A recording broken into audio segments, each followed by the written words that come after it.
Hey, good morning, Pete, North Las Vegas. Thought we would talk about my latest optical acquisition here this morning. And it's going to be this one here we're looking at. And I thought maybe we could maybe compare it to some other Sightrons that I have.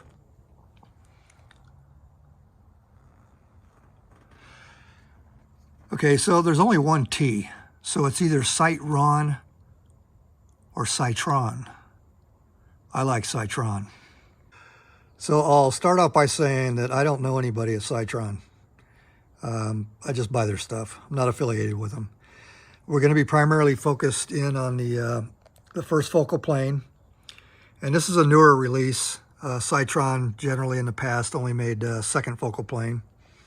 And I have two S-TACs, and then I have an S3 up here.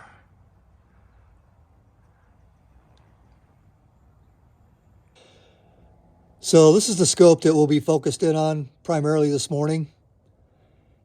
And I wanted to talk about Sightron a little bit before we actually get into the scope. Sightron offers a military LE first responder discount of 34%.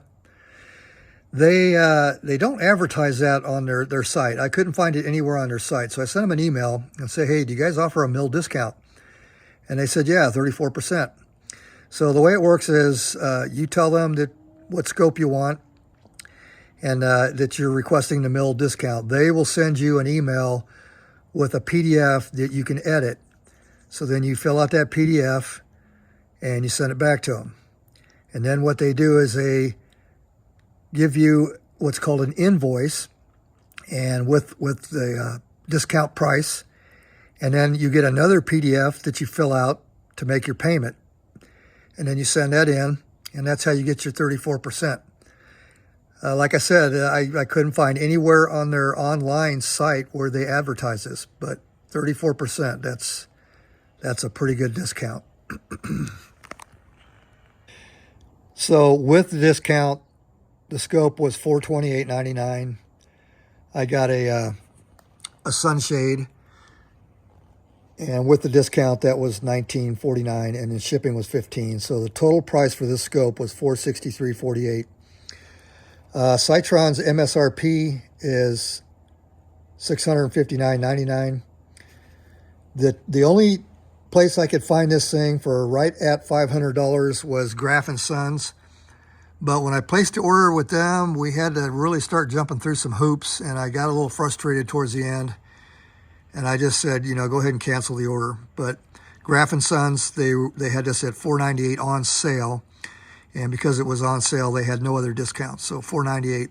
So I'll give you the quick rundown on the story with Graf & Sons. I placed the order. 2 days later, I get an email.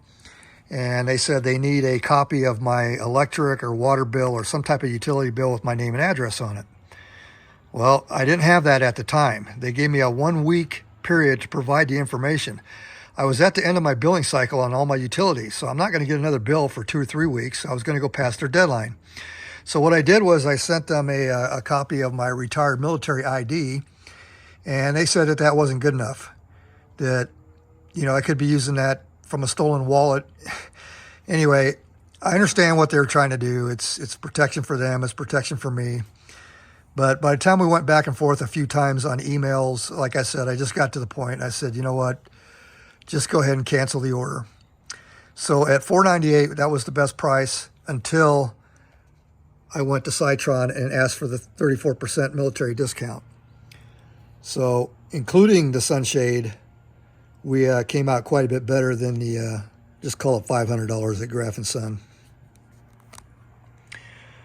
So that's the story of where I bought the scope and why. I bought it directly from Sightron. So a little more about Sightron, where these scopes are made and what type of glass they made according to my research. I may not be 100% right, but I'm pretty sure I got this nailed down. Okay, so Sightron was formed in 1993, and they have a business arrangement with Kenko Tokina out of Japan. And Kenko Tokina has been around since 1957, and they made binoculars, spotting scopes, and camera lenses. And I'm not exactly sure when they got into rifle scope glass. But anyway, the company itself has been around for a while. I think I already mentioned it, but Sightron was formed in 1993. So these S-TACs are made in the Philippines, and anything S3 and above on the quality level is all Japanese made.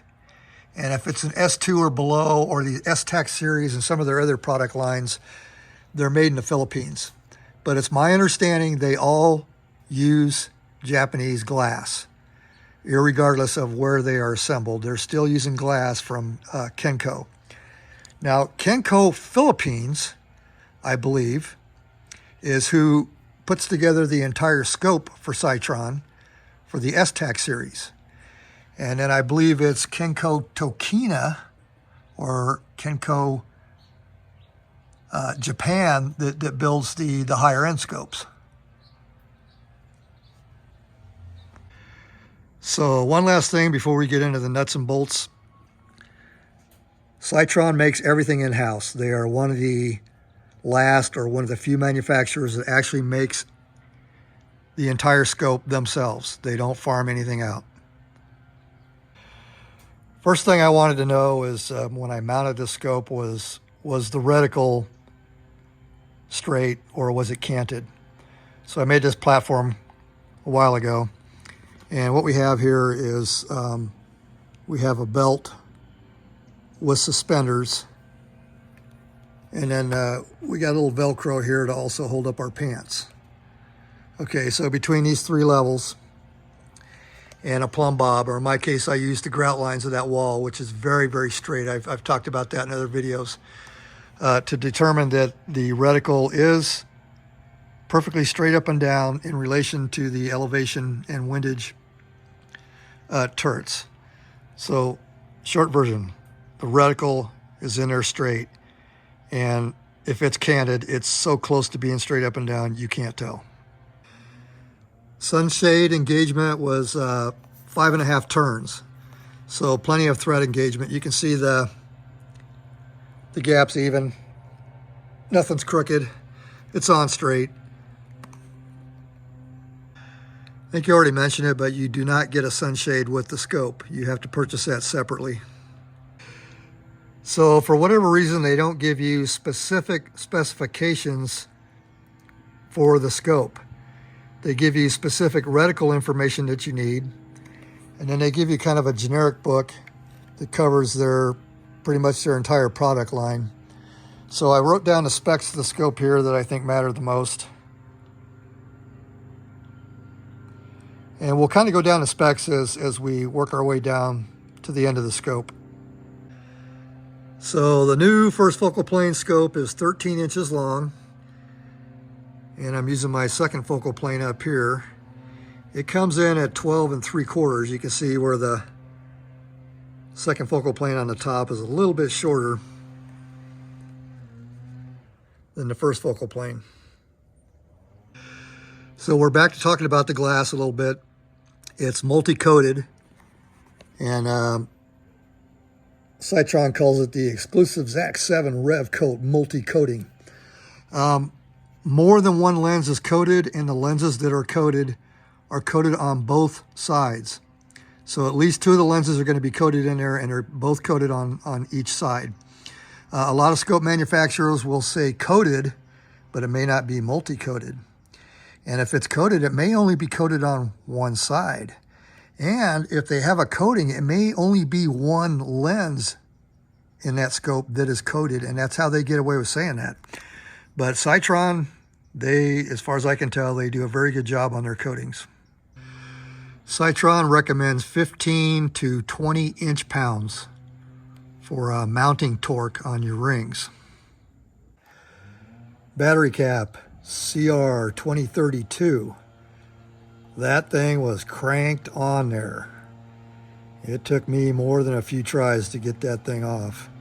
I was about ready to go get some pliers and wrap it up with some electrical tape or something and try not to damage this thing, getting that cap off. But I finally managed to get it off with my fingers, but it was not comfortable. These grip teeth here are very aggressive on all three. Between your illumination dial, which has 11 positions, and battery cap, and your focus ring. The side focus goes all the way down to 10 yards to infinity. So I really like that, 10 yards. So the first focal plane model that I have does not come with turret caps. All you get is the exposed. Whereas on my old second focal plane, they come with caps. This also has side focus down to 10 yards on the second focal plane. I don't think any other scope manufacturer does their zero stop this way. Could be wrong about that. But this ring here adjusts up or down, and it has 3 different set screws to lock it in. So when you're setting your zero, you use that ring for your zero stop, and then you can loosen this screw up here to reset your turret to 0. So this is your actual stop, and then you can reset it by loosening this up here. And my old second focal plane is resettable, but it does not have a stop. The S-TACs come with built-in throw levers.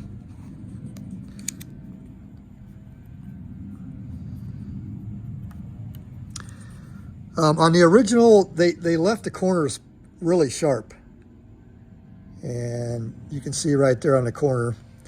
And that could be a little uncomfortable on your fingers. It's not so sharp, you're going to poke a hole in your finger, but it's... On the newer versions, they put a nice generous radius in here, so they fixed that issue. And I think that was a complaint back when the S-TACs first came on the scene. So Sightron listened and they fixed that. Adjustable diopter, very smooth, no real play in it. It's very snug. So they did a good job here. And my old one's the same way, no movement. And the diopters are very fine to adjust, almost too fine, like you have to try a few times to get the reticle really precisely sharp because it's such a fine adjustment.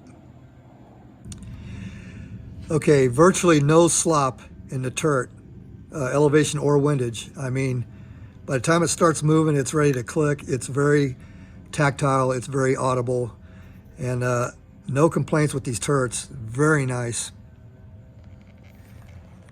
You can see that the windage is marked left and right to give you some directions. So nice job on the turret. Like I said, their stuff is a little bit aggressive, but I'm okay with that. So I find that the focus knob is just about the right amount of tension, maybe just a little bit on the stiff side, but I'd rather have it a little bit stiff than too loose. The illumination dial is pretty rough. I mean, it takes a lot of force to crank that thing. I mean, but I'm okay with it. Has off in between. This scope does not have shake awake and does not have go to sleep. So if you leave your illumination on, you're going to have a dead battery. So speaking of batteries, I had to look this up in their frequently asked questions section where the rep answered, and he said 15 to 48 hours on your battery life, depending on temperature and where you leave the brightness. So maybe just cut that in half and just, you know, from 15 to 48 hours and just, I don't know, 35. Just call it 35 hours on battery life. Zoom feature, very smooth, no grit, just about the right amount of friction. This is an area of the video where I'm going to fall short a little bit. As far as a box test or return to zero after doing a box test, and the actual reticle accuracy as far as subtensions and spacing and holdovers and all that, I don't have a good way to test that. I'm not set up with a heavy-duty platform that's going to keep this scope perfectly aligned and not moving around when adjusting. So all I can go by is other people's reviews. And one of the better reviews I read from a reputable source said that the tracking is very good on these. It meets or exceeds industry standards and meets and exceeds much higher end scopes. So the tracking itself is pretty good. The one thing I read, and it could have been a one-off case where it was just this particular scope that was doing it, but the reviewer said that when he got down to the focus, on the side focus, from 30 yards down to 10 yards, there was close to a 0.5 MOA shift on the reticle, adjusting the side focus down from 30 to 10 yards. And like I said, that just could have been a one-off, or maybe they all do it. I don't know, but when you're shooting that close in and you need that kind of side focus, for me, that doesn't sound like a big deal. For you guys that are more into precision and maybe you want to look at this scope from that standpoint, maybe you're into PRS or some other type of competition, maybe that's not going to work for you. But like I said, that could have been a one-off. Okay, illumination. It's not daytime bright. And because this is first focal plane, as you get down below about 5, maybe 4 power for my eyes, you kind of start to lose the illumination even in some of the more dimly lit areas. But once I get above 5, I can pick it up very well. If I put the illumination on the bright wall over there, bright section of the wall or the house, I can't pick it up on any power. And then, but as soon as I get into the shadows or dark foliage, trees, bushes, whatever, you can pick it up pretty well. But like I said, until you start getting below about 4 or 5 on the zoom, and then even with the illumination maxed out, it's still a little difficult to see because the reticles become so small. And that's kind of a common issue with first focal planes. Not a whole lot of scope manufacturers get that one right, but for my application, I'm okay with it. Okay, so on the reticle and the illumination, I'll try to give you the short version. If you're down around 3 power, it's getting a little bit hard to pick up the reticle and the illumination. And as you get up to about 4, it's starting to get pretty comfortable. And then by the time you hit 5, everything comes into play and it's all working pretty good. And like I said earlier, the illumination is not daytime bright. So the sweet spot for this scope is 10 power.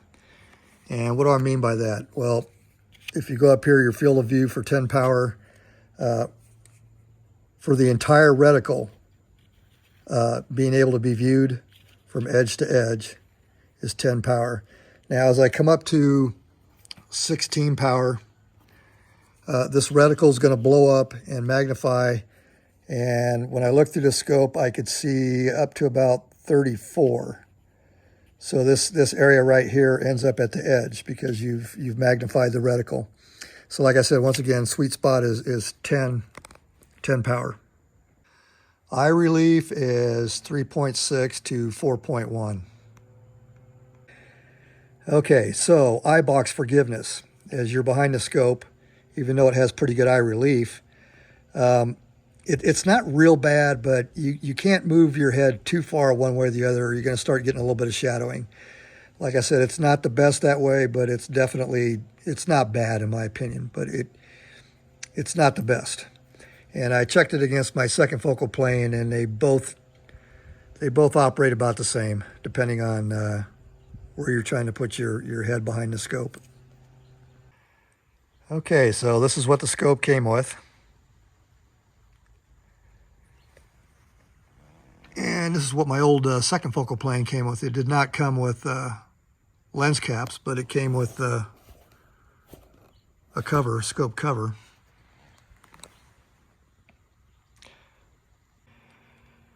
Okay, so is this scope for everybody? No. But for me, it'll work just fine. Like I said, I'll put up with some of the compromises and some of the quirks.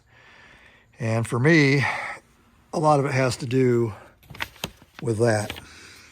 Does it work well enough for the money? And for me, yes. I think it's a good value for the money. You may not think so. I wish I had a better setup to where I could actually look down the scope and show you guys what was going on with the reticle as I zoom through and different illumination settings, but I'm not set up for that. I don't generally review scopes, but hopefully I provided enough information to where you guys could maybe make a decision whether this might be a scope that you want. So we got one last thing to talk about. So the Sightron first focal plane, you know, it has some shortcomings. The illumination is not great, and below about, I'd say, 4 power, it's getting kind of hard to use the reticle. The second focal plane, it works fine, just doesn't have any illumination. But the reticle works fine at just about all powers. I'm going to be putting them on my LR308 builds, and that's because these Leupold Mark IIIs suck. I don't like them anymore. I had some disappointment when I first got them. The TMR reticles on the LPVO, the subtensions and holdovers are so small, they're unusable. And it's second focal plane. The illumination is very good. It's just a center dot illumination. It's very bright. But all this thing is really is a 4 power red dot, and that's all it's good for. The reticle is useless. Illumination is good. Also, the turret on this side is plastic, not the cover. The actual turret is made out of plastic, so that kind of bugged me too. So anyway, not real happy with that Mark III LPVO. And this reticle here, it sucks, but for a different reason. It's too thick. At about 50 to 100 yards, you're starting to obscure whatever you're trying to look at because the reticle is just too bulky. And same thing, illumination is very good on this. But for these two reasons, the Leupolds are coming off. Now, if you're going to use a Midwest Industries, the latches are on the right side. And because they're on the right side, if you're running an offset, like on these LR308s, let me turn it around so you can see what I'm talking about. So, like I said in an earlier clip, if you're using a Midwest Industries, they put the latches on the right side. And American Defense, like I was saying, they put the latches on the left side, which in my opinion is the correct place to put them. Now, if you're running an offset type of sight back here, what happens is you can't get your latch closed. So we'll try to hold that up and you can kind of get an idea of where we're at here. And so in order to get this using the cantilever in the right place, I won't be able to close that latch because it's going to interfere with the offset. So I have to switch this to the horizontal mounts. And I got some of those on order, but I'll show you what that looks like on my other rifle. So on this Midwest here, you can see I'm still using a Magpul Pro, but it's the horizontal mount. And you can see you got just about the right amount of clearance using a cantilever and getting the eye relief that I like to have. Now I know some of you are going to say, well, just move that offset up here somewhere, you know, and I don't know. I kind of like to get as much sight radius as I can, so we'll just swap out the sights. All right, well, I think that's about it. This video went into overtime. Pete, North Las Vegas, over and out.